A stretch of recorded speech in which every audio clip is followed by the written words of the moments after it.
안녕하세요. 저는 대대급의 해양부대에서 기동 TOD 작전 뛰던 병사였습니다. 많은 썰이 있지만 옆중대의 아저씨들이 전부 몽땅 물갈이 당한 이야기를 한번 풀어보려고 합니다. 저희는 휴일 없이 매일 저녁에 차를 타고 가서 작전구역에 나가서 절벽 같은 데에서 장비를 설치하고 선박을 식별하거나 연안에 접근하는 간첩이나 미립국자들을 포착하는 임무를 합니다.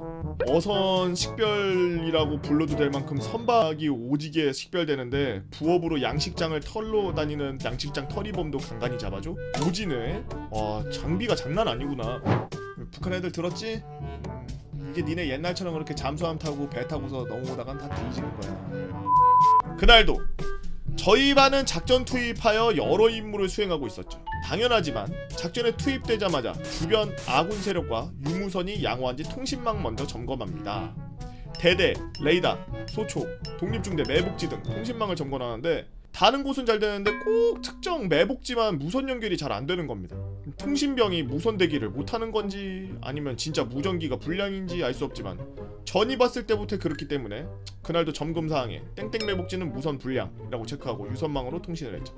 통신망 점검은 작전 투입 직후 몇 시간 주기로 하게 돼 있는데 작전 구역마다 다르지만 밤에 저희 구역은 지나다니는 배만 많게는 100여 척이고 바다에 떠다니는 부표까지 다 찾아서 좌표를 기록하기 때문에 할 일이 엄청 많았죠. 일제에도 남기느라 바빠서 사실상 통신망 점검에는 크게 비중을 두지 않았습니다. 사수였던 저는 그날도 배를 식별하면서 레이더에 보고하느라 바쁜데 부사수가 저에게 말을 한 겁니다. 땡땡맨님 통신망 점검 좀 해도 되겠습니까? 빨리 하고 일지 좀 야 받아 적어라. 야, 오늘 식별 터진다 야. 와 씨. 잠시 후 땡땡맨님 다른 곳은 다 양호한데 땡땡매복지랑 무전이 안 됩니다. 거기 오늘 누가 나갔는데? 땡중대회 하사 땡땡 외 땡명 나갔습니다. 너 유선으로 호출한 거 맞아? 네 유선으로 했습니다. 근데 왜 안 받아? 오늘 작전도 안 나간 매복지에 잘못 전화한 거 아니야? 다시 한번 확인해 보겠습니다. 바쁜 와중에 대수롭지 않게 생각했지만 잠깐 머릿속에 뭔가 스쳐 지나갔습니다. 땡중대라 하면 완전 개 패급들만 모여있는 곳으로 그린 캠프 간 사람도 많고 하극상도 있었고 그런 이상한 중대였습니다. 부사수 땡땡명장님 이번에도 안 받습니다. 야 그럼 유선도 불량이라고 치고 일지 좀 받아 적어. 오늘 어획 처리라 그런지 있는 배 없는 배 다 끌고 나왔어. 한참 식별하고 한숨 돌릴까 하는데 또 부사수가 말을 겁니다. 땡땡명장님 CCTV에 불빛이 보입니다. 낚시꾼 아니야?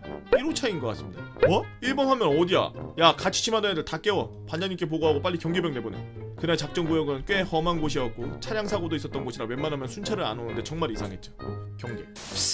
반장님 확인 결과 대대장님의 명령 후문 개방해도 되겠습니까? 반장. 대대 확인 결과 대대장님 순찰 확인 완료. 열어드려. 그렇게 등장한 대대장. 그리고 그 뒤로 따라오는 처음 보는 간부와 무장 병력들. 새로 부임한 대대장님은 병사들 이름을 하나하나 다 기억하고 대대 인원이든 파견원 인원이든 구분하지 않고 잘 보살펴 주시는 부처님 같은 그런 사람이었습니다. 충성! 대장님 작정한 이상 없습니다. 그래. 기동 TOD는 내가 항상 믿고 있지. 아주 좋아. 땡땡이는 지금 네가 사수인가 지금은? 네 충성! 대대장님 작전 중 이상 없습니다. 그래? 이상이 없단 말이지? 정말 아무 이상 없어? 보고 드립니다. 금일 식별한 고정부표 땡땡땡땡개 몇 수백 개인가 보다. 깃발부표 땡땡개, 양식장 땡개, 정치망 땡개, 즉 식별한 선박 땡땡개, 현재 추적 중인 선박 땡척. 특이사항 없습니다. 진짜 이상이 없어? 왜 이래? 왜 압박 면접해 갑자기? 제 부사수가 땡땡 매복지랑 통신망 점검 결과 연락이 안 된다고 합니다. 언제부턴데? 땡땡 시경입니다. 왜 그걸 대대에 보고 안 해? 언성이 높아진 대대장님의 말에 나랑 부사수랑 반장 다 쫄아서 죄송합니다만 연발하고 있어. 죄송합니다. 야 땡땡 매복지랑 유무선 시도해. 유선은 이제 아예 신호도 안 갑니다. 대대장님 그게 정상이야? 대대장이랑 따라온 간부가 심각해짐. 이거 혹시 진짜 간첩이 매복지 습격해서 유선 끄는 거 아닙니까? 야 대대에 전화 걸어. 대장님 대대 연결했습니다. 잘 들어. 제일 가까운 땡땡 소초랑 땡중대 해기타 보내. 해기타가 뭐야? 해양 기동 타격대. 해기타 보내서 땡땡 매복지에서 나오는 길목 전부 점령하라. 남은 전투 중 애들 전부 대기시켜. 검문소 아무도 들어가고 나가지도 못하게. 야 너네들도 탄통 깔 준비하고 있어. 간첩이면 혹시 이쪽으로 올지 모르니까 알았어? 그렇게 대대장님이 떠난 후 우리는 영문도 모르고 쫄아서 그 간부 말대로 작전 내내 착검하고 탄통 깔 준비하고 있었습니다. 그러나 철수할 때까지 아무 일이 일어나지 않았죠. 철수 대대에서 들은 이야기론 어젯밤에 부대로 민간인 신고가 하나 들어왔다고 합니다. 위장하고 총으로 무장한 군인들이 편의점에서 냉동되어 오고 있는데 그쪽 부대 인원입니까? 어디십니까? 여기 어디 무슨 동인데요? 확인해보겠습니다. 근데 이 전화를 받은 병사와 근무하던 지통실 간부가 제대로 대처를 했으면 됐는데 신고를 받고 직접 눈으로 확인할 수는 없으니 그 지역 매복지에 유선으로 호출해서 각자 관등 성명 대라고 했다고 합니다. 그랬더니 전부 관등 성명으로 응답했다는 이유로 당시 생각 없는 상황병이 우리 인원이 아니라고 대답. 나중에 알고 보니 먹을 거 사러 편의점 간 사람들을 대신해서 전화 받은 한 명이 여러 명 목소리를 낸 것이었어. 그 후로 잔다고 귀찮으니 유선을 빼버리는 미친 행동을 함. 이것 때문에 대대장이 왔을 때 유선망이 계속 먹통이었던 거. 야, 이 개팩? 야, 씨, 미친놈이네 이거. 그 민간인이 전화를 끊은 후 대대 사람인지 간첩인지 의심스러워서 사단에 두 번째 신고를 때렸답니다. 사실 민간인 입장에서 100번 이해가 되는 게 그 지역에 과거 간첩 침투로 전투가 있었던 곳이라 얼굴에 위장을 하고 군복 차림에 총까지 등에 메고 있으니 무서울 수밖에요. 그 결과 신고받은 사단에서는 간첩일 가능성까지 고려해서 연대랑 대대에 명령을 했고 무장한 병력과 헌병이 내려와서 매복지를 덮쳤더니 무전병은 처자느라 무전대기 안 하고 있었고 한쪽 구석에 냉동 껍데기 굴러다니고 몇 명은 남은 냉동 먹고 있는 걸 보게 되고 덮친 병사들이 간부들도 다 어이없어 하면서 빡침. 그렇게 모두 근무지 이탈로 헌병에서 잡혀가고 물갈이 당했어요. 여러분 아무리 군대에 억지로 끌려왔어도 뭐 같아도 나라 지키는 중요한 일인데 맡은 임무는 잘해요. 외전으로 그 중대 애들 싹 물갈이 되고 나서 아무 때나 무전 치니까 무전 겁나 잘 받게 돼. 요약 민간인 대대 군인들 편의점에서 냉동되어 오고 신고. 대대 우리 애들 아니야 수고. 민간인 그럼 간첩이네 포상금 산단 신고. 사단 연대 대대 애들 매복지 덮쳐. 씨바 우리 애들이네. 헌병 영창. 주홍이님께서 올려주신 개 멍청한 부대원들이 모여있는 부대에 대한 이야기.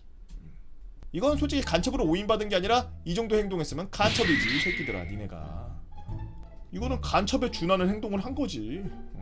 군대에서 제일 중요하게 생각하는 게 뭐야? 우리 군대에서 맨날 죽어라고 배우는 것 중에 가장 병사 갔다 온 사람들 다 할 거야. 제일 중요하게 생각하는 거 경계야 경계. 경계가 망가지면 부대가 터진다고 옛날부터 죽어라. 경계는 미친듯이 진짜 사람 쥐잡듯이 하는 게 경계야. 아무리 친하고 아무리 맨날 빵 먹고 친구처럼 놀던 그런 소대장 중대장 부대장 부사관이어도 경계 세우고 그럴 때는 찐빠내고 이러면 바로 그냥 대가리 바로 발차기 들어와. 옛날에 초병이 경계 실패하면은 사살했어 그냥. 저는 운전병으로 있으면서 포탄 같은 거 운반하고 수천 명 되는 애들 운반하고 어디 뭐 작전이라 그래가지고 막 수십 대 수백 대씩 차량 막 이동하고 막 그런 것들을 하면서 수많은 부대들을 다녀봤는데 부대마다 진짜 분위기가 다 달라. 어떤 데는 이게 FM을 떠나서 와 여기네 애들이 병사인데 다 간부 같다 싶을 정도로 애들이 존내 똑부러져. 그러니까 위에서 누군가 그렇게까지 레벨을 올려놓은 거야. 군인 마인드나 아니면 군인처럼 행동하게 하는 그런 것들을 레벨을 두세 단계 올려놓은 거야. 그러니까 진짜 간부들급에서도 막 한 중사급 되는 애들 있지. 약간 이렇게 각은 잡혀있는데 살짝 풀려있는 듯한 이런 모습. 그런 게 나오더라. 아우라가 그런 게 나오더라고. 병사인데 그래. 어디는 가면 이게 지금 추리닝만 안 입고 있지. 빤스바람에 돌아다니지만 않았지. 집이라 완전 그냥 배 긁으면서 막 이러면서 옷 다 꺼내가지고 배 긁으면서 막 이러면서 막 와가지고 막 밥 먹고 막 그러다 무슨 거지 새끼 마냥 그러다 막 가가지고 근무도 막 그 옷도 막 거지같이 입고 막 바지 막 다 늘어져가지고 막 팬티 막 보일랑말랑하는데 막 그렇게 늘어져가지고 무슨 모자 막 이렇게 쓰고 이제 바보 멍청이처럼 쓰고서 막 이러고서 근무 쓰려고 막 이러는데 보면은 총 기댈 수 있게 끈이 달려 있더라고. 그런데다가 총을 이렇게 걸어놨더라고. 위병소 근무 쓰는데. 그럼 급할 때 총 어떻게 빼서 어떻게 쏘냐 이 미친. 참 그런 데도 있어. 약간 씁쓸한 썰이었습니다. 안녕하세요 개보건님. 매일매일 썰랑썰레 영상 재밌게 보고 있는 팬입니다. 그중에 군대 썰을 보고 저도 하나 풀어보려고 글을 써봐요. 때는 4년 전 2016년 그 당시 일병이었던 저는 K2 소총에 유탄 발사기를 장착한 K201 사수였습니다. 이렇게 생겼대요. 겉모습만 보면 신기하고 멋있는 총이라고 생각하겠지만 상부바디의 무게 때문에 기동할 때 항상 왼쪽 팔이 저리는 불편함을 가지고 있습니다. 그리고 2주 후에 있을 대대급 훈련, 대장님이 미리 병사들을 모아서 앞에 있을 대대급 훈련에 대해 비장한 목소리로 말씀하셨습니다. 이번 대대급 훈련은 상급 부대가 우리의 훈련 모습을 직접 보고 평가하신다고 한다. 당연히 다른 대대도 마찬가지. 점수를 통해 우리 대대와 경쟁을 할 거고 자존심이 걸린 문제니 모두 열심히 최선을 하길 바란다. 그렇습니다. 이번 훈련은 이름만 대대급이지 상급 부대가 주관하는 훈련이었고 진급이 얼마 남지 않은 대대장에게는 아주 중요한 훈련이라 엄청 예민했죠. 하지만 보통 훈련하는 모습은 다른 대대와 다르게 특별한 부분이 없어서 어떻게 평가를 할까 생각하던 중 중대장님이 중대원들을 집합시켜서 훈련 전 있을 2주간의 일과에 대해 말씀하셨습니다. 내일부터 아침 점오후 조식 먹고 바로 사격장으로 가니까 지금 모두 총기 수입 꼼꼼히 하고 간부들한테 검사받는다 실시. 알고 보니 대대를 평가하는 기준에 제일 큰 점수를 차지하는 것이 사격이었고 저희 대대는 2주 동안 모든 병사들이 만발을 맞추는 저격수가 될 때까지 아침부터 해가 질 때까지 모두 전투식량으로 때우면서 사격 연습을 했죠. 만약 18발 미만으로 맞출 시 잠시도 쉬지 못한 채 바로 사격장으로 끌려가는 일이 잦았고 몇 시간 동안 울리는 총소리에 귀도 멍멍해지는 것도 모자라서 간부들의 질타도 쏟아졌습니다. 야 얌마! 맨날 그렇게 쏘는데 그거 뭐 18발밖에 못 맞춰. 최소한 19발을 맞춰야 될 거 아니야. 너 하나 때문에 대대 사격 평균 작으면 깎아먹으면 책임질 거야. 그렇게 간부들은 당근 없이 매일 채찍으로 병사들을 조교했고 대대로 복귀 후 총기 수입을 반복하던 나날 훈련 바로 전날 처음으로 대대 사격 평균 19발이라는 엄청난 기록을 달성하게 됩니다. 마침 이를 끝까지 지켜보신 대대장님께서 아주 환한 미소로 만족해하셨고 병사들에게 아낌없이 칭찬과 함께 대대 1등을 하면 포상휴가를 준다는 약속까지 하셨죠. 그리고 뒤로 돈 대대장님의 표정은 마치 됐어 대령이다 라고 외치는 것 같았죠. 이거 하나 빠져있는 거 봐봐. 진이야? 하지만 대대장님의 웃음은 오래가지 못했습니다. 훈련 당일 대대 신구 먼저 사격평가를 위해서 사격장에 도착을 한 대대는 긴장된 분위기로 평가 사격 전 마지막으로 연습할 기회를 얻을 수 있었고 마치 실전처럼 마음을 바로잡으면서 사격장에 올라갔죠. 실탄을 지급받고 지정된 사로에서 가뿐히 19발까지 맞추고 빠르게 20번째 탄을 쏘는 순간 문제의 사건이 일어납니다. 멀쩡했던 총에서 갑자기 이상한 소리가 나는 겁니다.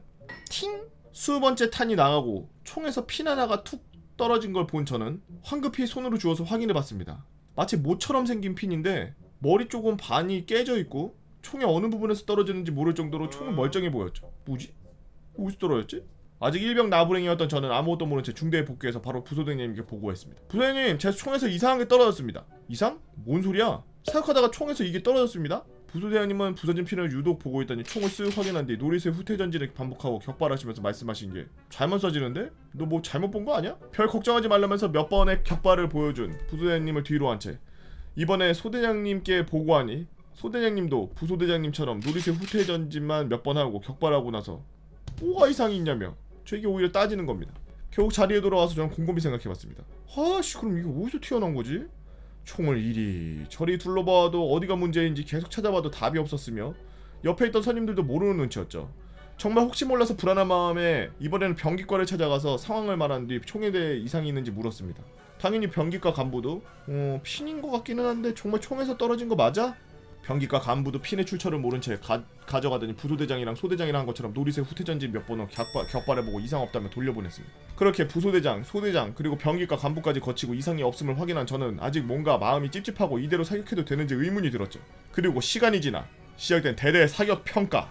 상급 부대에서 온 평가원 간부들이 비장한 모습으로 이리저리 둘러보고 있었고 우리들은 실탄을 지급받아 사격장 바로 아래 계단에서 대기하고 있었습니다. 그곳에서 인솔을 담당하던 간부가 이상이 없으면 올라갈 준비하라는 소리에 저는 불안한 마음에 마지막으로 총에 이상이 있는 것 같다며 보고를 했죠. 간부 중에 제일 어린 하사가 총에 이상이 있다는 말에 똑같이 앞서는 행동을 하고 격발해보고 정신 차리라면서 저에게 꿀밤 한 대 때리고서 가버리는 겁니다. 아, 정말 이상 없는 거겠지? 이제 드디어 앞에 표적판이 보이는 자리에 올라와 대기를 했고 잠시 사격장의 모습을 보여드리면 사수 바로 앞에 가파른 낭떠러지가 있고 그 뒤로 50m부터 표적이 있었습니다. 아래쪽에 있네. 사로마다 붙어있는 간부가 탄피망을 껴주고 저는 아무 일도 없겠지라는 마음으로 엎드려서 자세를 잡고 표적을 쏘려고 하는 순간 틱틱? 잠시 시간이 멈춘 것처럼 몸이 굳어버린 저는 방아쇠를 아무리 당겨도 총이 틱하는 소리와 함께 총알이 나가지 않는 겁니다. 자세히 보니 노릿의 뭉치가 움직이지 않은 채 격발이 되지 않았지만 방아쇠를 계속 눌려져 있는 상태고 저는 탄창을 뽑고 다시 껴서 기능 고장을 해소해보려고 했지만 소용이 없었죠. 그리고 마이크로 들려오는 통제관의 목소리. 땡땡번 사로에서 표적이 내려가지 않습니다. 땡땡번 사로 간부님은 이상이 없는지 확인 부탁드립니다. 마이크 소리에 약간 화난 목소리가 섞인 말투에 의해 저는 멘탈이 나가버렸고 어떻게든 한 발에도 맞추기 안간힘을 써보고 총은 마음대로 나가지 않고 야 안 쏘고 뭐해? 놀라서 다가온 간부님이 저의 어깨를 툭 치는 순간 덜컥 덜컥 마치 허물을 벗는 것처럼 K201의 상부 바디가 떨어져 나가면서 사격장 아래를 낭떠러지로 대굴대굴 굴러가는 해체 마술쇼가 펼쳐진 겁니다. 그 광경을 목격한 간부와 저 그리고 뒤에 계시던 선임 그 뒤에 너머에서 보고 있던 상급 부대 평가원 통제관까지 모든 사람들이 순간 몸이 굳어버렸고 마치 시간이 멈춘 것처럼 정적이 몇 초 흐른 뒤 처음부터 지켜본 대대장님에 의해 깨지고 말았습니다. 마이 저건 뭐하는 새끼야! 대대장님의 대노와 함께 처량한 가스발대와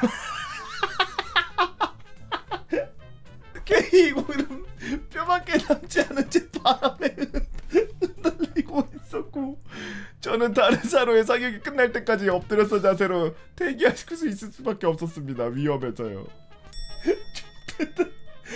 최소 영창감이겠지? 사격이 끝나고 저는 낭떠러지에 떨어진 K201 상부 바디에 들고 올라가서 병기과에 맡겼고 바로 대대장님께 불려갔죠. 웅성거렸던 대대는 저 때문에 싹 조용해졌고 대대장님한테 먼지나도록 털린 저는 고개도 들지 못했습니다. 가장 예민하다고 하는 사격장에서 이런 일이 일어났으니 그리고 담배를 한 대 태우며 진정하신 대대장님이 저에게 말씀하셨습니다. 총에 이상이 생길 때까지 보고도 안 하고 뭐 했어? 대장님의 물음에 저는 지금까지 있었던 일 하나도 빠짐없이 말씀드렸고 잠시 앉아서 대기하고 있다가 병기과의 한 병장이 총의 이상이 원인을 발견됐다며 대장님에게 보고했습니다. 차분하게 보고를 듣던 대장님 표정은 점점 일그러지더니 자리를 박차고 일어나서 저의 총을 봐준 병기과 간부에게 가는 모습은 또다시 대대의 후폭풍이 들이닥칠 것 같았죠. 나중에 들어보니 총의 이상은 이랬습니다. 사진에 보시면 저 빨간 동그라미 위치에 핀이 바디핀이라고 해서 총의 상부와 하부를 이어주는 역할을 하는데 이 바디핀이 없으면 아까와 같이 K201 상부 바디와 하부 바디가 분리가 되고 아주 약한 부위라서 쉽게 부서질 수 있다고 하더라고요. 그것도 모르고 저와 총을 봐주신 간부님들은 이 작은 바디핀의 존재를 인지하지 못했고 열심히 하부 바디의 노리쇠 뭉치와 방아쇠만 열심히 확인하고 있던 겁니다. 결국 병기과 간부는 대장님에게 털리고 풀이 죽은 모습으로 저에게 관리 소홀한 저 때문에 혼난 것 같아 너무 미안했죠. 그래도 불행 중 다행이라면 총의 상부와 하부 바디의 노리쇠 입구가 맞지 않아서 격발이 되지 않은 거였고 만약 총알이 나갔더라면은 총 내부에서 폭발하는 큰 사고가 날 수 있었다고 하네요.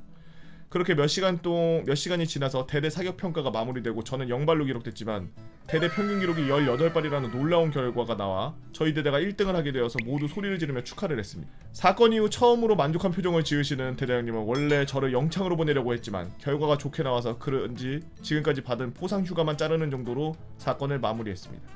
끝으로 해체 마술을 끝낸 K201은 폐기 처분되었고 저는 분대장들과 병장들만 받는 K2를 지급받게 되어 대대 내에서 해체 마술사라는 별명을 얻어 유명한 인사가 된 것도 잠시 갑자기 저에게 파견이라는 임무가 생긴 것입니다. 대대 훈련이 끝난 다음 바로 다음날 소대급으로 섬으로 파견 나가게 되는데 나중에 시간이 나면 적어보겠습니다 라면서 글씨 잘 못쓰님께서 올려주신 K201 해체 마술쇼 되어갔습니다.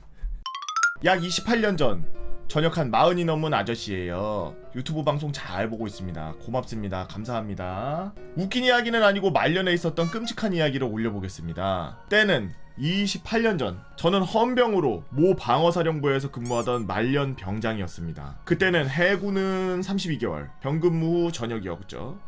제가 말년 제대를 얼마 남지 않은 시절 저와 24개월 차이 나는 손자군번의 신병이 부대에 들어왔습니다. 전 너무 기분이 좋아서 그 친구에게 엄청 잘해주었죠. 모든 작업에 열애였고 저는 점호 시간에도 구석에 짱 박혀서 점호에서도 열애되는 상황이었습니다. 헌병대는 그 시절 엄청난 부조리가 있었고 점호가 끝나고 나서 그날 점호 시간에 병장들에게로부터 온 지시사항으로 잘못한 막내들은 구석 체력 단련장에 가서 막내 상병과 일병 중 최고참 애들한테 매일 맞고 있는 게 예산일이 아니었죠. 저도 신병 때 많이 맞았고 저는 그 부조리가 너무 싫어서 병장 열애되고 나서부터는 점호 시간에 지시사항도 하지 않고 구타 지시도 하지 않았습니다. 막내로 들어온 그 신병은 제가 정말 잘해주고 이야기도 들어주고 정말 아꼈습니다. 특히나 부대정을 잘 하지 못하고 암기사항 같은 걸 잘 못 외우고 헌병대장님을 전출 오고 나서 계속 잘 알아보지를 못하고 부대 내에서 경례를 하지 않는 등 계속 사고를 쳐서 매일 밤마다 선임들에게 맞는 일이 많았고 그때마다 부대 내 식당에 데려가면 라면도 끓여주고 힘든 시간이겠지만 조금만 참아 하면서 다독여줬죠.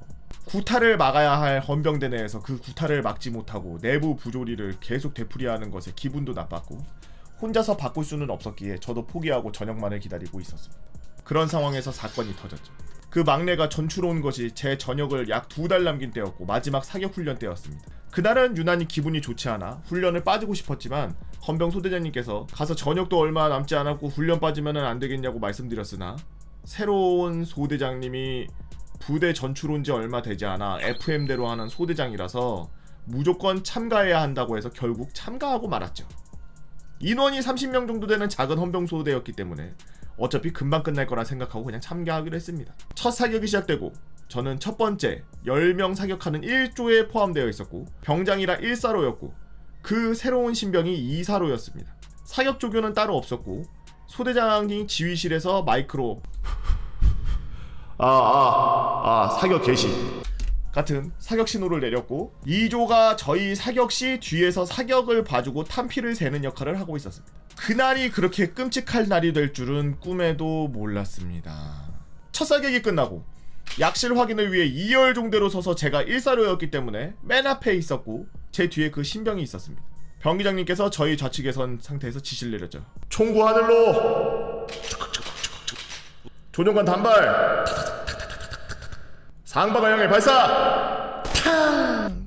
순간 저는 갑자기 누군가 제 오른쪽 어깨를 누가 군홧발 아니 무슨 쇳덩이 같은 걸로 엄청 세게 후려치는 느낌이 나서 앞으로 꼬꾸라졌고 잠시 후 오른쪽 어깨를 불에 달군 후라이팬에 기름을 부은 뒤 지지는 듯한 통증이 일어나 일어설 수 없을 만큼의 통증이 몰려왔고 주변에 웅웅거리는 소리와 함께 멀리서 병기장님이 뭐야 이게! 하는 비명소리와 다른 사람들의 비명소리가 섞여서 아수라장이 되었습니다. 사건은 이랬습니다. 그 이등병은 매일 밤마다 선임들한테 맞는 게 지치고 힘들어졌고 타 부대로 전출을 가고 싶은데 딱히 만들만한 이유가 없었고 큰 사고 하나 터트리면 전출 갈 수 있겠지라는 멍청한 생각을 한 뒤 사격 훈련에서 앞에 있던 아무나 팔을 맞춰서 쏘면 사람이 죽지 않고 전출 갈 수 있겠지라는 생각으로 사격 시 마지막 발을 쏘지 않고 약실에 장전된 채로 나와서 사로 밖에서 앞사람 어깨를 향해 조준 사격을 한 겁니다. 그때 2사로 2병을 보고 있던 2조 2사로 병사는 모 상병이었는데 꺾일 대로 꺾여가지고 아유 다 쐈겠지 하고 사격 종료 신호 및 안전 이상 없음 신호를 보내버린 거였고 그렇게 안 좋은 타이밍이 겹쳐 이 2등병 친구는 제 어깨 바깥쪽 부분을 조준 사격한 거죠. 앞뒤 간격이 좁으니 완벽하게 범죄가 완성돼버린 겁니다. 전 그대로 바로 식은땀을 줄줄 흘리며 사격장 이동버스에 다른 병사들 군복상의를 돌돌 말아 지혈하면서 의무대로 갔고 정형외과 의무관은 상처를 보고 통증이 너무 심해 몰핀을 수액으로 달고 모 통합병원으로 전원 조치되어 날아온 총알이 어깨 바깥쪽으로 들어가서 근육을 뚫고 앞으로 관통해서 어깨 인대 한 개를 정확히 절단하고 나갔다고 했습니다. 조금만 더 안쪽으로 맞았으면 어깨부터 절단해야 되는 수술을 받을 뻔했죠. 다행히 생각보다 더 바깥쪽을 맞아서 절단까지 가는 일은 없었으나 큰 수술을 받고 신경 접합, 인대 접합 수술 및 피부 이식까지 받고 약 2달을 통합병원에서 입원 치료 후 의가사 전역이 아닌 만기 전역을 하였고 네? 총 맞았는데요? 전역 후 약 8개월간 재활훈련 후 재활 치료 후 사회로 나올 수 있었습니다. 근데 만기라고 해봐야 집 전역이 얼마 남지 않은 병장이었어서 위에 보면은 전역을 2달 남긴 때였으니까 2달 병원에 있다가 나와서 또 8개월 동안 치료받았다는 거 보면은 병원에서 치료를 다 받고 거기서 그냥 전역을 한 것 같아요. 나중에 이야기를 들어보니 그 2병을 구타한 상병, 1병 등은 전부 구타를 이유로 만창을 갔고 만창을 갈 거냐 이게? 육교를 가야지. 그 2등병은 군사재판에 회부되어 남한산성으로 갔다는 이야기와 담당 짬찌 소대장은 전출 헌병대장은 보직해임이 아닌 직위해제 및 불명예 전역했다고 하더군요. 보직해임이 아니고 직위를 해제당해? 더 센 거 당했네? 그 후로 점호 시간에 병장들이 지시사항에 구타 등 절대 하지 못하게 바뀌었다고 합니다. 그래도 헌병대에서 있었던 일이라 그런지 조용히 지나가더군요. 지금도 가끔 비가 오면 팔이 저리는 통증이 있고 동그랗고 긴 총처럼 보이는 물건에 공포를 느끼는 등 힘든 후유증이 남았지만 그때는 꽤 옛날이었고 그 시절에는 그런 일이 너무 많이 벌어졌기에 순응하고 살았습니다. 커다란 사건이라 본 내용은 픽션이라고 그냥 해두겠습니다. 그럼 개복원님 항상 재미있는 군대썰 계속 재밌게 부탁드립니다. 항상 고맙게 듣고 있습니다 라고 헌병 아저씨님께서 올려주신 썰랑썰레입니다. 실제 지금 제가 썰랑썰레 하면서 총을 실제로 맞은 분을 두 번째로 보는데, 첫 번째는 미군이었거든요. 미군에 복무 중이신 분인데 그분의 중대장이 실제 실탄 화력 훈련 뭐 그런 거 하면서 방아쇠에다가 손가락 끼고서 앞으로 빨리 뛴다고 뛰다가 쏜분 플레이트에 쏴가지고 그 등 있는데 맞아서 그 방탄 조끼가 막아줬는데도 불구하고 등머리가 찢어지는 그런 총상을 입었었는데, 그 이후로 총 맞은 건 처음 보네요. 실제 있었던 일인지는 모르겠습니다만 헌병 아저씨님께서 마지막에 의미심장한 글을 적어주셨기 때문에 그런 일이 있었구나 하고 넘어가면 되겠습니다. 너무 또 진지하게 파고들면 다치는 사람들이 많이 나올 수 있기 때문에 그냥 뭐 픽션인가 보다 하고 넘어갈게요. 안녕하세요, 개복원님. 유튜브로 항상 챙겨보고 있는 구독자예요. 오늘은 무능한, 융통성이 전혀 없는 연대장에 대한 이야기 올려볼까 합니다. 때는 2010년 11월 말년이 다가오고 있었습니다. 곧 집에 갈 사람이라 긴급한 상황이나 훈련이 잡히지 않는 이상 아무도 터치하지 않았고, 저와 제 알동기들과 생활관에서 또는 행정반에서 짱 박혀서 노가리를 까던 와중에 중대장님과 보고관님께서 저희에게 중대 전원을 생활관으로 집합하라고 시키셨습니다. 너희들도 들었다시피 이번에 새로운 연대장님께서 우리 연대에 이취임식을 할 거야. 쉽게 말해서 지금 연대장님의 임무교대를 하는 거야. 그러니까 새 연대장님께서 우리 중대 포함해서 다 중대까지 돌아보신다고 하니까 막사 내부나 외부 깨끗하게 청소하고, 이취임식만큼은 연병장에서 사열도 할 거니까 너네 총기랑 창구를 깨끗하게 닦아놓고 사열 예행 연습도 해야 될 거야. 알았지? 저는 솔직히 곧 말년이라 할 것도 거의 없고 심심하던 와중에 그래도 뭐라도 할 게 생겼다, 시간도 평소보다 좀 빨리 가겠구나라고 생각하면서 청소를 하고 있었죠. 이윽고 새 연대장님께서 저희 중대로 오셔가지고 간부 병사 할 것 없이 한 명씩 악수를 하며 대충 쓱 막사를 둘러보시고는 다시 1층 본청으로 가셨습니다. 그때까진 몰랐습니다. 이 사람이 진짜 융통성이라고는 찾아볼 수 없는 사람이었다는 걸요. 새 연대장님께서는 막사를 둘러보고 가신 지 이틀이 지났을 무렵 저희는 그 추운 연병장에서 대략 3시간을 달달 달면서 사열 연습을 죽어라 했고, 사열 시간이 다가왔습니다. 다른 내빈들, 사단 군악대, 연대와 예하 대대 병력들이 모여 정렬해 있는 동안 무슨 이유인지 새 연대장님께서는 예정된 시간에 나타나지 않았습니다. 대체 뭐가 문제지? 싶기도 했고요. 그렇게 1시간 반 정도가 더 흐른 뒤 곳곳에서 춥다, 화장실 가고 싶다, 잠깐이라도 앉아서 쉬면 안 되겠냐 앵앵대는 타중대 아저씨들과 같은 중대 동기 후임들이 하나둘씩 나오기 시작했습니다. 더 이상 안 되겠다고 판단한 저희 중대장님은 옆 수색 중대장님에게 대열이 흐트러지면 안 되니 한 중대씩 빠르게 화장실을 다녀오는 것은 어떠냐라고 해서 허락하셨고, 저희가 화장실을 갈 차례가 되었을 때 무려 그제서야 새 연대장님께서 등장하셨습니다. 화장실을 가고 싶은데 못 가게 되어 순간적으로 옆에 중대장님이 계신지도 모르고 제 동기들과 저희 입 밖에선 반사적으로 야발이 그대로 튀어나왔죠. 중대장님은 못 들은 척하는 건지 아니면 자기도 답답하고 지쳐서 그런 건지는 몰라도 그냥 상황을 넘기시곤 저희를 아까 그 대열로 다시 정렬하라는 명령을 내리셨습니다. 그렇게 4시간 반, 5시간 눈이 덜 녹은 상태로 남아있던 연병장 위에 칼바람을 맞아가며 서있던 저희 앞에 새 연대장과 그리고 원래 연대장의 이취임식이 시작되었습니다. 나중에 알게 되었지만 새 연대장이 늦은 이유는 점심을 안 먹었다고 해서 밥 먹고 오느라 늦은 거였고요. 아무튼 레토나에서 내린 두 장교, 앞으로의 소감과 각오를 이야기하며 번갈아가며 2-30분씩 이야기를 더하고, 그렇게 이 취임식이 끝나자마자 저희는 중대로 올라와서 바로 씻고 행정반에서 우연히 보호관의 이야기를 듣게 되었습니다.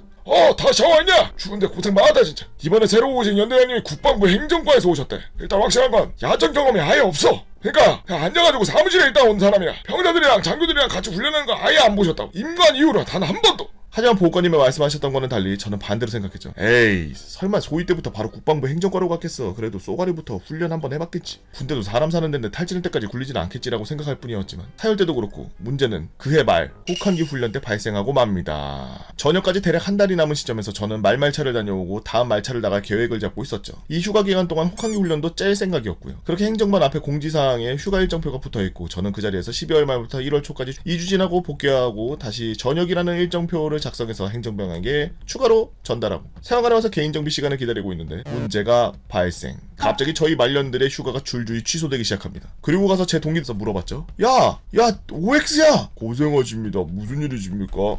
야 우리 휴가 왜 취소됐냐? 제가 말씀드리려고 했는데 위에서 취소했습니다. 연대장님이 아니 왜 우리 집에 가는 놈들인데 휴가 나갔다가 온 다음에 저녁하고 부대 대기하는 것도 아니고 주말 찍고 바로 다시 나가겠다는데 왜 집 가는 거 그걸 잘라? 저도 모르겠습니다. 연대장님이 주말 찍턴하지 마시랍니다. 저희 중대만 그런 게 아니고 타 중대도 다 잘렸습니다. 됐다 야 미안하다. 얘 우리같이 힘없는 병사들이 뭘 바꾸겠냐. 백도 없는데 너 하던 일 해라. 고생해라. 혹한기는 4박 5일로 진행되었고 처음 하루 이틀은 별 문제 없이 지나갔습니다.만 문제는 혹한기 훈련을 해보신 분들은 아시겠지만 보통 순서가 국지도발 대항군이 있고 전면전 대항군 없고 전술지휘소 이동 예비지휘소 이동 행군 이렇게 순차적으로 진행되기 마련인데 거의 눈살을 찌푸리게 만든 일이 3일차에 발생했습니다. 통신병들의 경우 전술지휘와 예비지휘소를 개소할 경우 기존에 소지하고 있던 전산 장비들을 싹 다 모아서 지휘소로 이동시켜가지고 총지휘관, 과장급, 장교, 부사관들이 회의를 진행하고 교신할 수 있도록 장비를 설치해 주어야 하죠. 그뿐만 아니라 적으로부터 노출을 최대한 막아보겠다고 안면 위장을 다시 해야 됩니다. 여기서 갑자기 연대장이 저희 중대로 머무르고 있는 곳을 쓱 보더니 야 니들 얼굴이 왜 그 모양이야?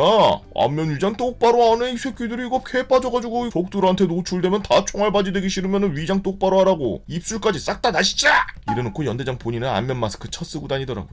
그뿐 아니라 식사 추진 때도 마찬가지로 병사관, 간부관 할 거 없이 부식 보급이 오질 않아 전부 다 비닐밥 먹고 있는데 자기는 지휘소 텐트 안에서 혼자 숨어서 라면 먹고 있었습니다. 여차 저차 3일 4일 과정이 끝나고 저희에게 마지막 코스인 행군이 남았습니다. 하나도 빠짐없이 훈련에 참석하라는 명령을 내렸고 말년인데 행군에 참여를 했습니다. 대략 15km 정도 갔을 때 제 동기 한 명이 무릎이 아프다며 의무중대 앰뷸를 타고서 먼저 중대로 복귀했습니다. 그걸 본 중대와 타 중대인들은 저도 아픕니다라고 하면서 다 같이 타고 가더라고요. 물론 저는 그 사실을 모른 채 행군을 처음부터 끝까지 하게 되었지만 먼저 간 인원들 중에 참극을 겪고 마는데 그렇게 5시간 정도 걸어서 20km군을 완료했을 때 수송대에서 지원하는 버스 하나와 2돈 반 1톤 트럭을 타고 중대 복귀할 때쯤 갑자기 앞에 가던 연대장이 각 중대장과 보급관들을 소환하더니 뭐 20km 행군했다고 해야겠어? 한 40km씩 걸어야 행군했다고 하는 거 아니야? 다들 군장 다시 메고서 20km 마저 걸어. 순간 이게 무슨 참신하지도 못한 지옥일까? 라는 생각이 들면서 대놓고 한숨을 푹푹 쉬면서 앞사람 발만 보면서 아무 생각 없이 20km를 추가로 또 걸었습니다. 아무튼 중대에 복귀하니 다들 발바닥에 물집이 얼마나 잡혀있는지 일단 이미 열애했던 인원들이 대청소를 해놔서 그런지 바닥과 침상에 먼지와 모래알갱이는 찾아볼 수 없게 깨끗했고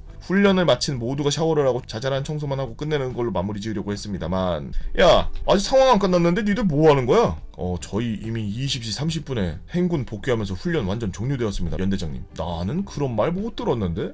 지휘관이 끝났다고 하기 전까지는 그딴 거 없잖아. 다 출동 준비 자세로 다시 대기시켜. 자, 당직사관이 전파한다. 방금 연대장님께서 왔다 가셨는데 상황이 아직 안 끝났다고 말씀을 하시네. 총기 불출해서 너희들 침상 위에 앉아있어라. 이상 전파 끝.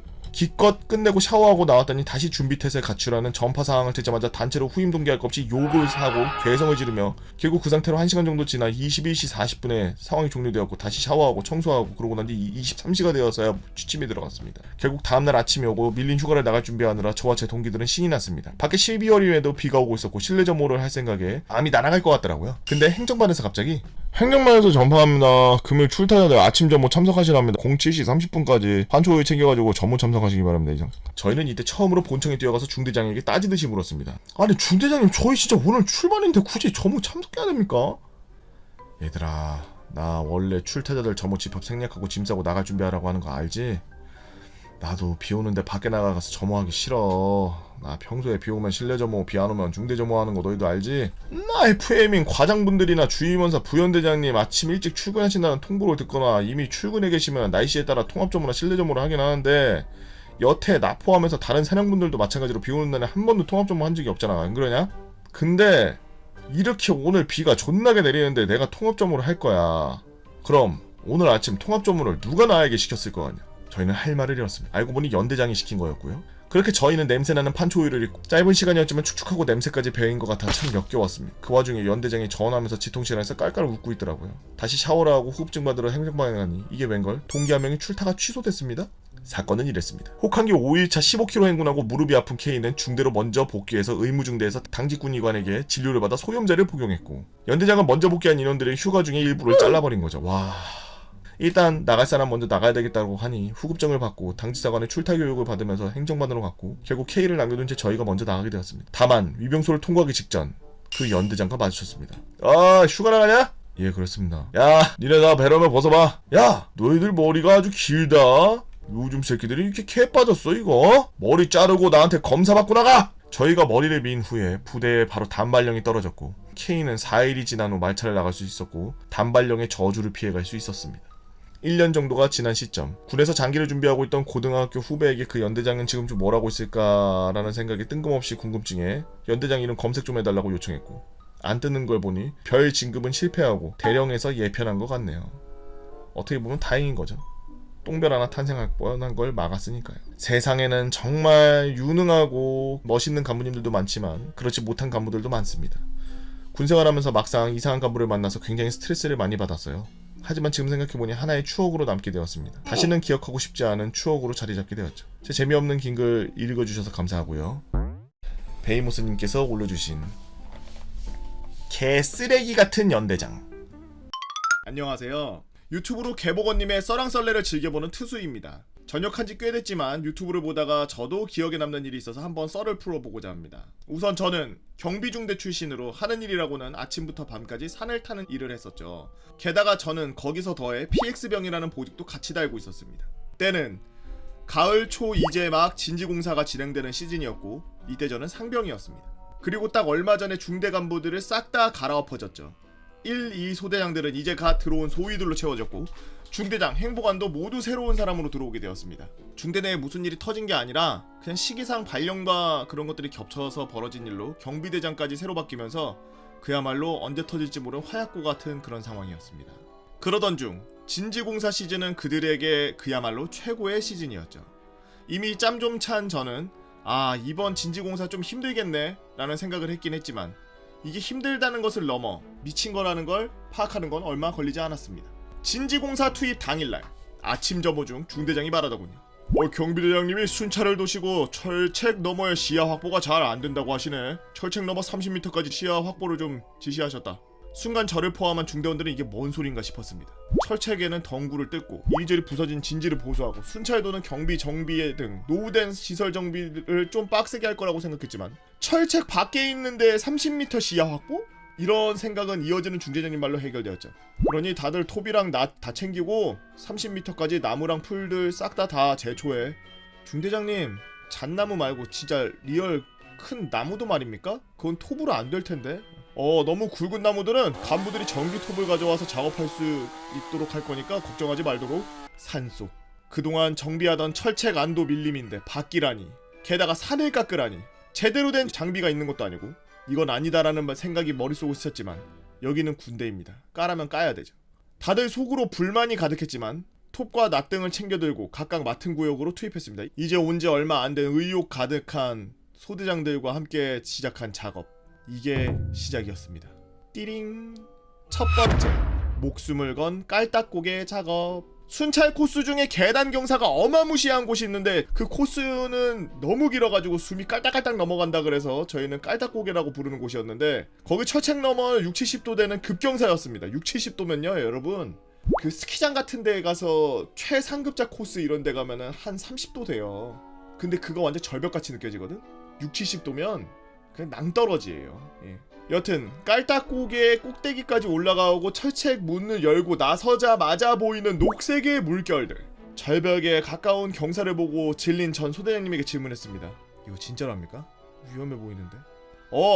걱정하지 말고 나만 따라와. 저의 질문에 의욕 가득한 얼굴로 대답한 소대장은 그대로 가져왔던 줄을 고가 초소에 묶고 한 손으로는 줄을 다른 한 손으로는 낫을 잡고 내려가기 시작했습니다. 저희도 어쩔 수 없이 따라갔죠. 야, 이 미쳤나봐. 아니 어차피 절벽이면 30m 확보 안 해도 되잖아. 나중에 줄도 붙잡을 필요도 없는 발판이 되어 진짜 양탄자를 돌돌 말듯이 산을 깎아 내려가기 시작했죠. 속으로 이게 되네? 라고 놀라워하던 것도 잠시 으아! 갑자기 저와 반대편에서 작업하던 후임의 비명소리가 울려 퍼졌습니다. 당장 거기서 멀어지려고 미친듯이 이쪽으로 뛰어오는 후임의 뒤로 우웅 하고 날아오르는 땅벌들. 그걸 본 저희는 사색이 되어 그 자리에서 벗어나려고 했지만 위에 글 적힌 대로 입구는 깔딱고개 위쪽, 거기서부터 아래로 줄을 타고 내려오면서 작업했던 저희들은 빠르게 도망칠 길 따위 없었죠. 그렇게 벌레들 미친듯이 쏘여가면서 몇 개의 줄에 의지해서 겨우겨우 등반하듯이 올라온 저희는 그대로 중대로 도망치듯이 뛰어서 복귀해왔고, 그날 작업에서는 열애되었지만 철책 너머 30m와 그 외 작업 일정상 근무자들과 바로 교대 후 근무자들이 작업, 저희는 근무를 서게 되었습니다. 벌이 쏘인 상태로 그중에 너무 많이 쏘여서 증상이 좀 심한 병사들은 의무대로 빠졌고 말이죠. 저희 일이 있었던 이후 그 뒤로 작업자들에게 살충제가 다량으로 지급되어 작업할 때마다 미친듯이 뿌리고 작업을 했다더군요. 띠링. 두 번째, 구르고 구르는 발전기. 첫날 있었던 일로 다음날까지 근무로 전환된 저는 온몸에 약을 덕지덕지 바른 채 오후 근무 중에 고가 초소 밑에서 우리 병사들이 낑낑거리면서 발전기를 옮기고 있는 게 보였습니다. 철책 경비, 초소 경비 특성상 밤에는 탐조등을 운영하는데 그걸 운영하려면 발전기가 필요했고 노후된 발전기로 탐조등 운영이 되지 않아 이번 진지공사 때 바꾸기로 한 거였죠. 8명이나 되는 인원이 200kg이 넘는 발전기를 교대로 들면서 좁은 길을 낑낑거리면서 들고 올라오는 걸 본 저는 역시 이럴 땐 작업보다 근무가 100% 낫지, 100배 낫지 100배 하고 어제 벌에 쏘여서 죽을 뻔한 걸 잊은 채 부사수랑 이야기하면서 놀고 있었고, 겨우겨우 근무를 서고 있는 고가 초소 바로 밑까지 발전기를 들고 온 병사들을 보면서 고생이 많다고 말하며 이제 노후된 발전기는 들고 내려가야 되겠네? 하면서 가볍게 놀리면서 다음 근무자를 기다리고 있던 중 작업자들이 내려가기 시작했습니다. 그리고 그들이 시야에서 사라지고 난 잠시 뒤 쿵쿵쿵쿵쿵쿵쿵쿵 하는 소리가 울려 퍼지기는 했지만 희미하게 들려오는 소리였고, 뭐 곧 근무교대 시간이니까 뭐 별 신경 쓰지 않았죠. 그렇게 시간이 더 흘러 교대 시간이 넘어간 시간에도 근무자들은 올라오지 않았고 뭔가 이상하다고 생각하는 찰나 저 밑에서 헉헉거리면서 뛰어 올라오는 다음 근무자, 그리고 부사수만 달랑 한 명. 그에 의아한 저는 야 네 사수는 어딨어? 라고 물었고 답변은 이랬습니다.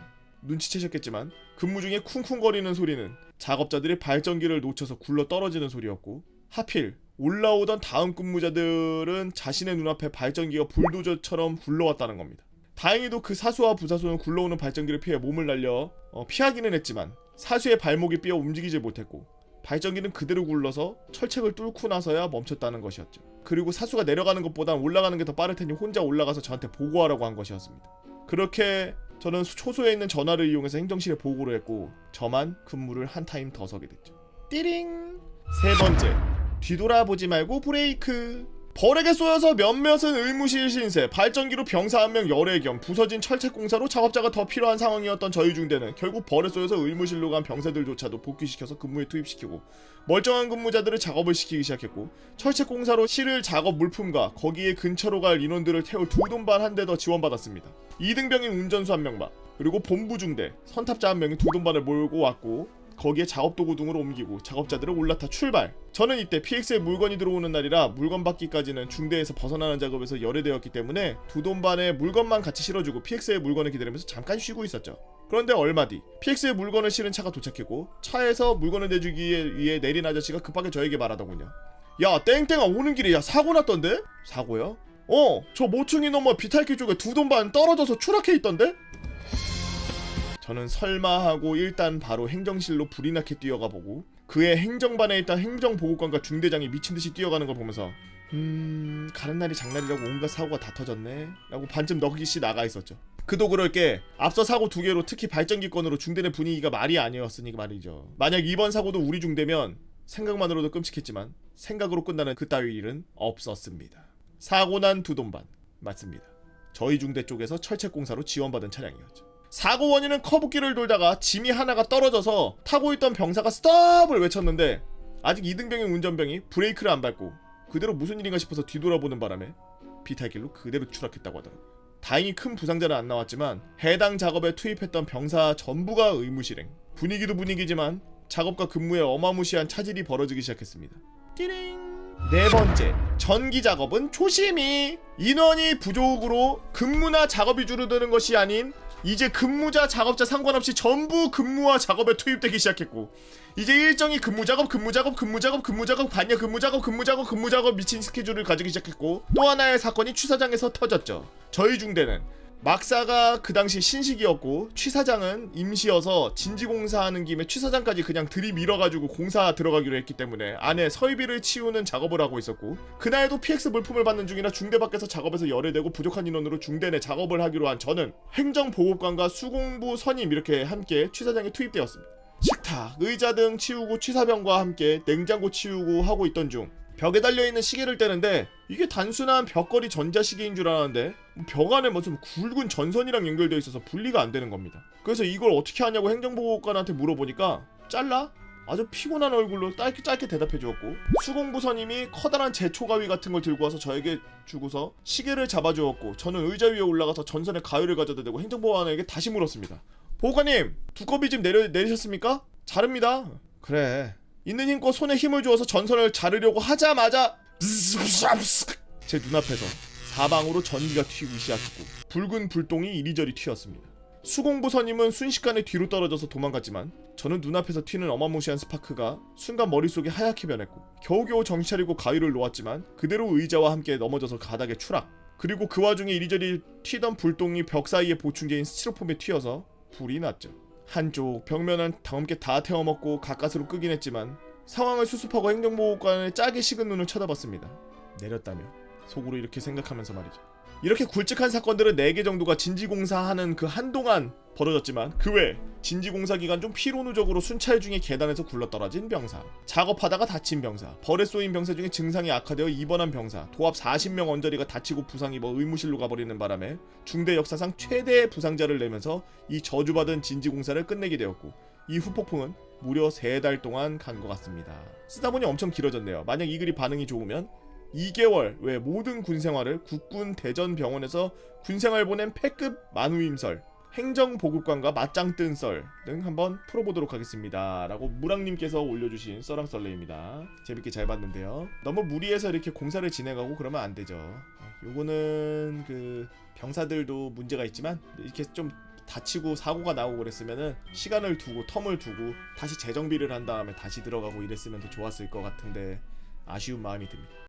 그동안 제가 거쳐갔던 쓰레기 회사들을 한번 나열한 썰입니다. 아시다시피 대한민국 대부분 중소기업들은 태반이 매우 열악한 현실을 갖고 있습니다. 입사 진입 장벽은 낮고 복지 및 급여 수준도 낮고 그렇기 때문에 너 뭐야 인성에 문제 있어? 소리가 자동으로 재생되는 양반들도 많죠. 첫 번째, 군대 허세.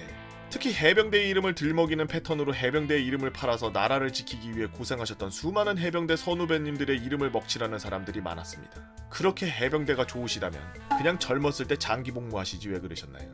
군인 연금도 받고 더 좋으셨을 텐데. 굳이 이렇게 열악한 중소기업에서 뺑뺑이 치면서 허세 부리더라고요. 유독 군대 부심 겸 허세로 갈구던 한 인간 때문에 결국 저는 퇴사했고 그 회사에서 나오게 됐죠. 두 번째, 법알목. 법을 자기 멋대로 해석하고 없는 법을 만들어요. 여러 법을 자기 유리한 쪽으로 막 지어내고 말도 안 되게 법을 창조합니다. 말 그대로 사법농단의 불법질이죠. 이쪽은 제가 경험한 회사들에선 주로 현장보다는 경영 쪽에 많이 분포해 있는데 저 역시 그것에 부당함에 맞서 싸우다가 관리자였던 모 회사 과장으로부터 전화로 모욕적인 욕설을 듣다가 개빡쳐서 과장님 나 오늘까지만 하고 그만둘게요 하고서 바로 손절하고 톡했습니다. 그래도 존댓말 했네. 나 같으면 바로 쌍욕 박았을 텐데. 세 번째, 쇼미더머니. 뒷돈입니다. 뇌물을 준 대가로 편의를 봐준다는 거죠. 뒷돈 안 주죠? 업무로 6-8개월 동안 미친듯이 괴롭힙니다. 그러다 굴복해서 뒷돈 주죠? 점점 뇌물 요구 금액과 뇌물 줘야 할 인간들이 늘어나죠. 피땀 흘려서 벌은 돈, 어쨌든 불이익 없이 다니려면 회사 관계자들에게 다시 상납해야 되는 구조입니다. 뭔 소리야 이게? 뇌물을 매겨? 같은 회사 직원끼리? 다른 회사도 아니고? 양아치 공수부대. 모 회사 높으신 분이 2세한테 회사 물려주려고 낙하산으로 영입하더니 그 2세는 자기 동네 아는 형인가 선배라고 밑에 부하 하나를 더 영입합니다. 그리고 전설의 양아치 듀오가 탄생하였죠.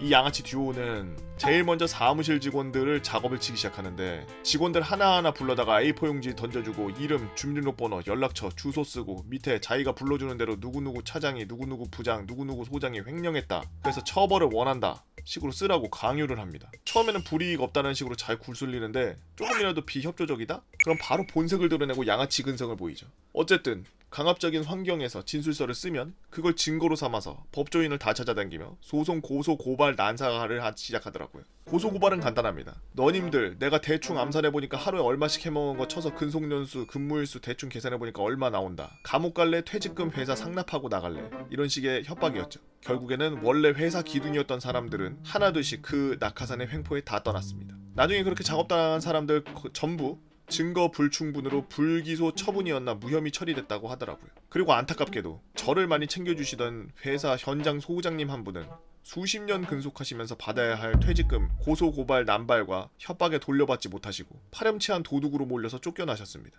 그리고 지병학과로 돌아가셨어요. 지금은 소장님의 자녀분들이 회사 상대로 소송 걸고 있다고 하더라고요. 임포스터. 회사가 조그만데 임포스터들이 엄청 많습니다. 이제 어르신들이 보실까봐 설명을 드리자면 어몽어스라는 게임이에요. 10명 정도 이렇게 사람이 들어가 있는데 누가 범죄자인지 몰라요. 그리고 안 보이는 데서 한 명씩 제거됩니다. 어몽어스 해보신 분들은 어몽어스에서 보통 10명이다 하면 임포스터 한 2명 정도죠? 이곳은 임포스터가 10명 중에 5명입니다. 주로 그 임포스터들은 위에 언급한 버발못, 쇼미더머니, 양아치 공수부대에게 충성서약을 한 친위대원들이죠. 친위대원들 작업에 저 역시 불이익 당할 뻔한 거. 회사 다니면서 친해진 형 한 분이 기숙사에서 한겨울에 제대로 씻지도 못하고 머리 꽝꽝한 상태로 쫓겨난 적도 있죠. 별 말도 안 되는 트집을 잡아서 말이에요. 그리고 여기에서 진화를 하면 도원결의를 하는데 직원이 과장, 부장, 팀장, 차장, 의형제나 친구 먹는 경우죠. 그렇게 되면 일개 같은 직함인 사원이 그 관리인들의 대리자 역할을 하면서 업무를 쥐락펴락, 부서를 쥐락펴락하는 참사가 터집니다. 밥 굶겨! 이래라 이 노예야! 사람의 기본적인 것 중에 의식주가 있는데 이게 상당히 중요하죠. 문제는 먹을 거로도 사람에게 스트레스를 줍니다. 모 회사, 구내식당은 반찬 많이 떠간다고 뭐라 그러고, 모 회사는 식권을 주는데 신입사원의 경우 식권이 없어서 선배들한테 구걸해야 하거나 자비로 먹어야 됩니다. 더 웃긴 건 그 수습기간 끝날 때 식비, 영수증, 회사 근무복 구매 앱이 영수증 등을 집에 보관하고 있다가 정직원 전환되면 그 영수증 격리과로 제출해서 그 다음 달에 정산받으라고 입사한 직원이 돈을 쓰는 촌극을 보여줍니다. 영수증은 대부분 가멸지로 출력되는지라 일정 기간 지나면 글을 알아볼 수 없는 수준까지 글씨가 사라지죠. 그게 뭐겠습니까? 돈 안 주겠다는 거죠. 또 다른 모 회사는 관리자가 거래하는 식당에 와서 대놓고 첫마디가 식비 얼마만 깝시다 이러면서 껄렁대다가 식당 계약 해지돼서 직원들 밥 굶거나 편의점 라면 김밥 먹고 영수증 제출해서 정산받는 비효율의 극치를 보였습니다. 그것도 회사 법인 사업자 번호로 현금 영수증 줘야지 했음.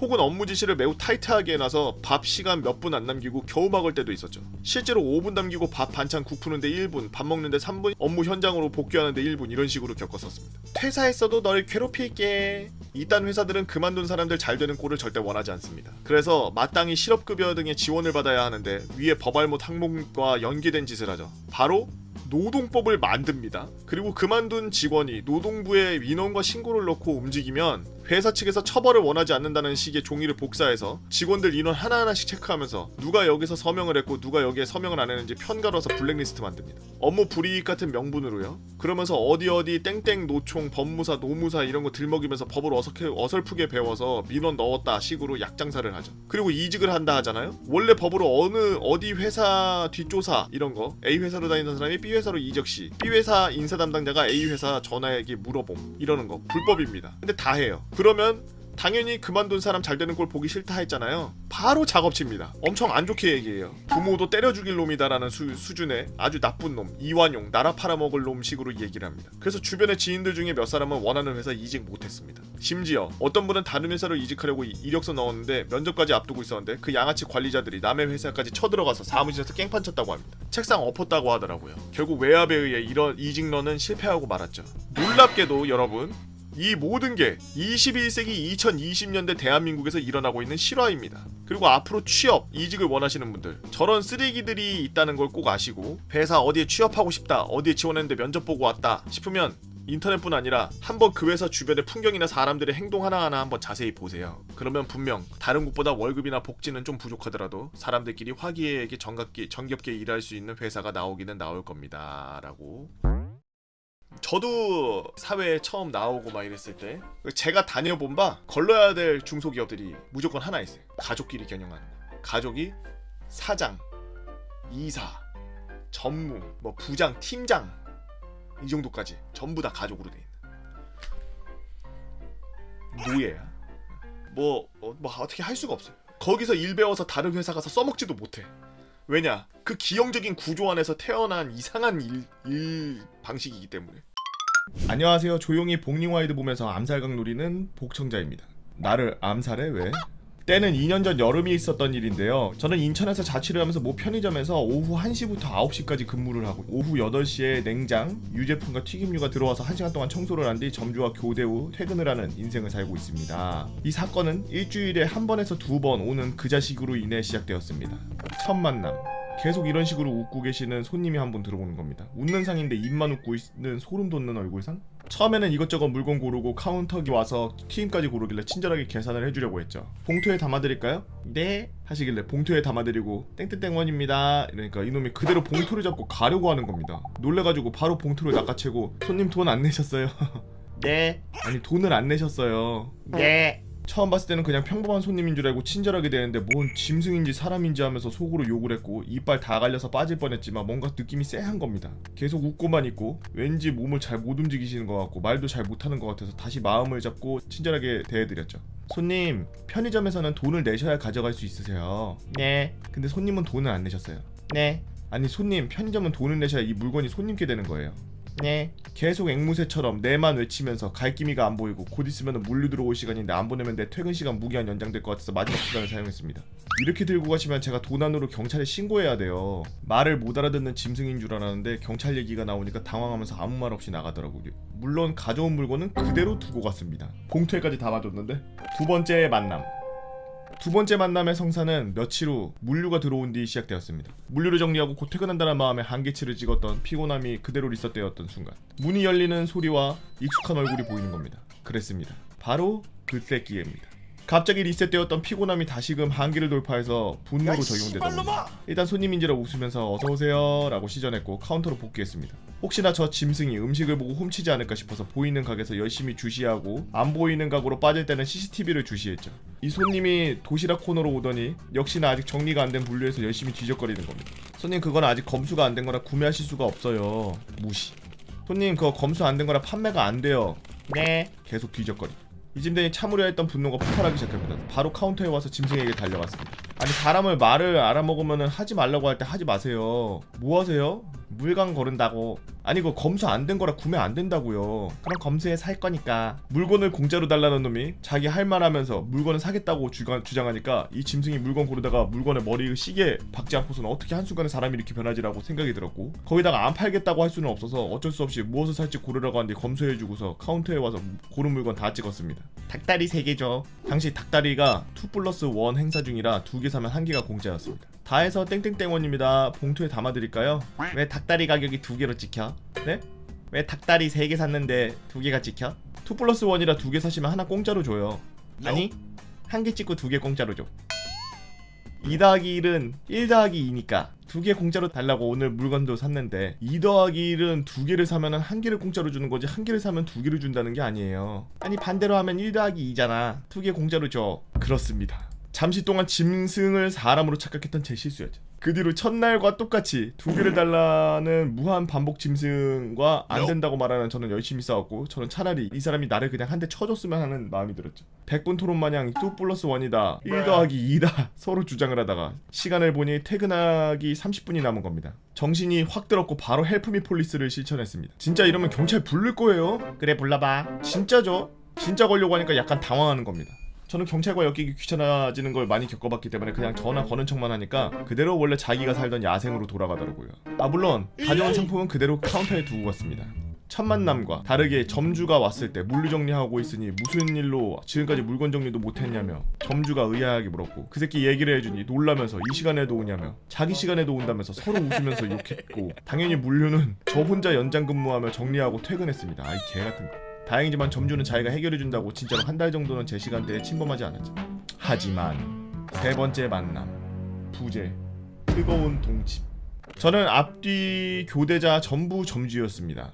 1시에 출근하면은 같이 은행 가서 동전 교환해 오는 일을 하기도 했는데 점주가 은행에 같이 가면서 표정이 심상치가 않은 겁니다. 너 걔 기억하냐? 공짜로 달라는 애? 네 알죠? 걔 오늘 나랑 크게 싸웠다. 나 죽여버리겠다 너네? 왜 싸워요? 계속 이상한 이유 대면서 공짜로 달라길래 욕하면서 경찰 불렀지. 그래서 경찰이 잡아갔어요? 일단 데려가긴 했는데 혹시 모르니까 조심해. 사건은 시간이 지나 8시가 좀 넘어서 물류가 또 들어오는 그때 일어났죠.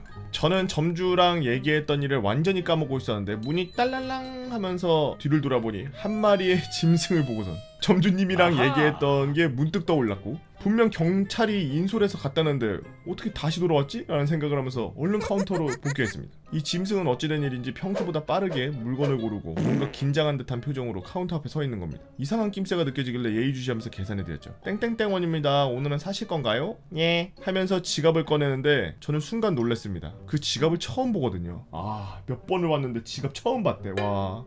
이 카드 하길래 카드를 꼽으니 역시나 기대했던 제가 잘못이죠. 잔액 부족이 뜨는 겁니다. 잔액이 부족하시다네요. 다른 카드 없나요? 그럼 같이 찍은 커피 공짜로 줘. 오늘은 사신다면서요. 그러니까 커피 하나 공짜로 주고 결제해. 커피도 결제하셔야죠. 저희 교회에서는 공짜로 줘. 여긴 편의점이에요. 이게 진화를 하는 짐승인지 날이 갈수록 헛소리가 늘기 시작합니다. 저는 바로 도움을 요청하려고 헬프미 폴리스 전화기를 드는 순간 그 짐승이 품속에서 과도를 꺼내는 겁니다. 누가 공짜로 해달래? 하나만 그냥 주라고 나머지를 계산한다고! 하면서 소리를 지르는 겁니다. 근데 이 짐승 키가 160에 몸무게 40-50kg 정도 돼 보이는 걸어다니는 스켈레톤이라 찌르는 힘도 있을까 싶은데 칼도 이상하게 잡길래 그대로 날 찌르면 자기 손가락이나 다 나가겠네 싶어서 겁이 하나도 안 나는 겁니다. 과도로 막 위협하고 이상한 짓 하길래 일단 두 손을 들어서 주변을 살폈는데 하나가 눈에 들어온 겁니다. 바로 제 왼쪽에 걸려있던 명칭은 잘 모르겠지만 비가 많이 오면 천마 길이를 조절해주는 2m짜리 봉이었죠. 그 봉을 한번 보고서 앞을 보면서 어디를 후리지? 라고 생각하다가 다시 봉을 보고 위치를 파악하였고 그대로 잡은 뒤 제 기준으로 칼을 들고 있는 왼쪽 팔목 쪽으로 휘둘렀고 운이 좋아 그대로 접근했습니다. 짐승이 아파하며 팔목을 잡을 때 카운터에서 달려나가서 안다리 후리기로 넘어뜨리고 그대로 짐승의 오른팔에 안발을 걸어서 팔을 제압하고 다리로 얼굴을 누르니까 아프다고 왼팔로 제 다리를 계속해서 때렸으며 당연하게도 그렇게 아프지 않으니까 알아서 힘 다 뺄 때까지 기다렸습니다. 조금 시간이 흐르니 자기 혼자 힘을 다 빼길래 저도 힘을 풀어줬죠. 계속 제압하고 있으면 신체에 이상이 생길까봐 하반신으로 얼굴을 누르며 팔만 그대로 잡고 있었는데 계속 아프다고 놓으라고 죽여버리겠다고 소리 지르는 거예요. 놔줄 생각은 당연히 없고 경찰에 신고내야 되는데 휴대폰은 카운터에 있고 손님이 들어올 때까지 기다렸다가 신고 좀 해달라고 하려고 했는데 근데 이상하게 손님이 안 오는 겁니다. 혹시나 해서 밖을 봤는데 손님들이 밖에서 들어오지 않고 어머어머 어떻게 하시는 아주머니 신기해하는 휴대폰으로 찍는 사람들도 있더라고요. 제가 경찰에다가 신고 좀 해달라고 소리 질러도 안 들리는 건지 아니면 무시하는 건지 아무것도 안 하더라고요. 뭐야 시민의식 왜 이래 이거. 좀 어이가 없기도 하고 어차피 1시간 정도 남은 거 어쩔 수 없이 이 짐승과의 동침을 시작했습니다. 팔을 잡고만 있다가 갑자기 얘가 힘을 주면 저도 마찬가지로 힘을 줬고 힘을 풀면 다시 힘을 풀었습니다. 진짜 오만 생각이 들더라고요. 사람들이 참 매정하구나. 얘는 왜 이럴까. 물류 정리 안 했는데 설마 남아서 또 정리해야 되나? 오늘 월급날인데 얼마 받지? 등등 생각이 나더라고. 웃긴 게 많은 생각을 하면서 같이 누워있다 보니까 밑에 깔려있는 애가 뭔가 불쌍해지고 그냥 풀어줄까? 라는 생각이 들더라고요. 그래서 한번 힘을 조금씩 빼려고 하니까 갑자기 저를 때리면서 벗어나려고 하더라고요.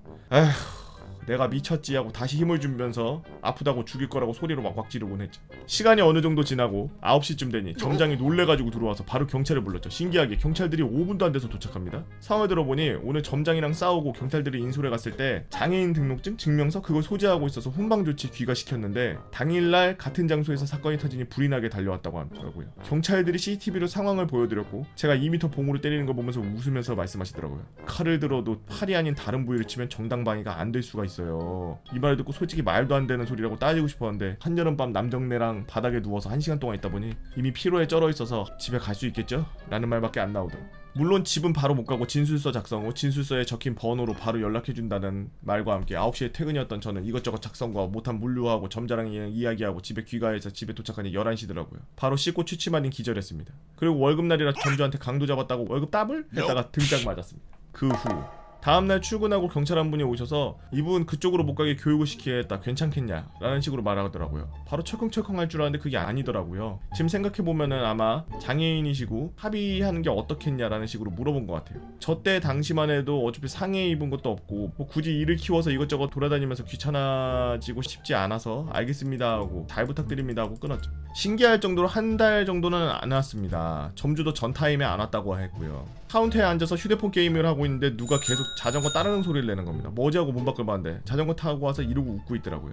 속으로 뭐지? 분명 이쪽으로 못 오게 한다 그랬는데 라는 생각이라 매장 밖으로 나가서 뭐라 했습니다. 뭐요? 또 칼 들고 왔어요? 이쪽으로 오면 안 되는 거 아니에요? 가요 귀찮으니까 경찰 부르기 전에 하고 카운터로 돌아와서 앉으니까 10분 동안 웃는 얼굴로 따릉따릉거리더라고요. 나중에 귀찮아서 반응 안 해주니까 그냥 갔습니다. 그 뒤로는 보이지 않았어요. 아쉽지만 썰은 여기까지입니다. 인생을 좀 스펙타클하게 살아와서 풀썰은 많지만 그 중에 재밌을 것 같아서 하나 풀어보았습니다.